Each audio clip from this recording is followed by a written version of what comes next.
يا جماعه طالع ترند ومكسر الدنيا بقاله يومين، بيعملوا وصفه غريبه جدا من البيض. وفي اخر الفيديو بتطلع شكلها تحفه واستحاله حد يصدق ان هي بيض. في ناس جربتها وقالت ان طعمها حلو قوي. تعالوا نجرب احنا كمان ونشوف النتيجه هتطلع معانا ايه. الفكره بقى يا جماعه في الفيديو ده ان هو بيتعمل ب20 بيضه، وطبعا احنا استحاله ناخد ريسك زي ده ب20 بيضه، هتبقى خساره فادحه. فاحنا هنستعمل 5 بيضات بس.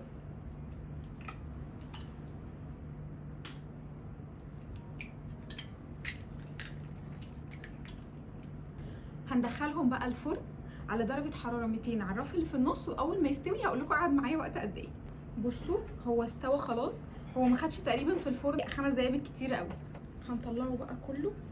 بصوا شكله، هو طبعا ريحه، يعني هو ريحته زفاره، احنا مش حاطين اي بهارات ولا اي حاجه، فهو ريحه زفاره البيض باينه جدا.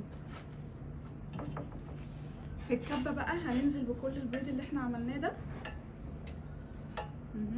كده. متحمسه اشوف النتيجه قوي بعد الريحه اللي انا شماها دي.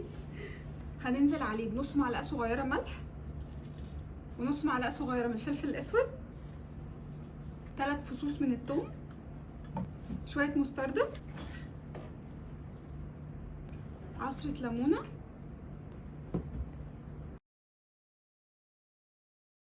شويه من زيت الزيتون.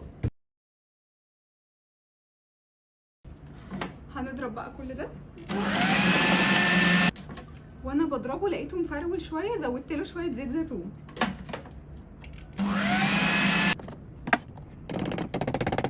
بصوا بقى القوام بتاعه اهو،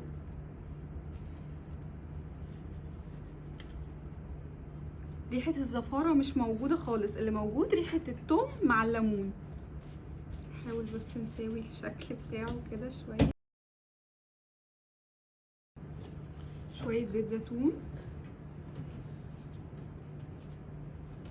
بصوا هو مبدئيا كده شكل الطبق حلو قوي، ومفيش ريحه زفاره ولا في شكل للبيض. يلا ندوق بقى ونشوف نتيجته ايه. هو الفكره فيه ان هو بيتاخد على توست كده، فطار عشاء.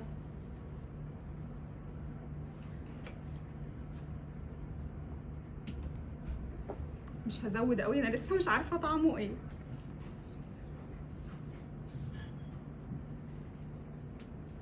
بصوا عايزه اقول لكم انا تقريبا كلت نص التوست كله.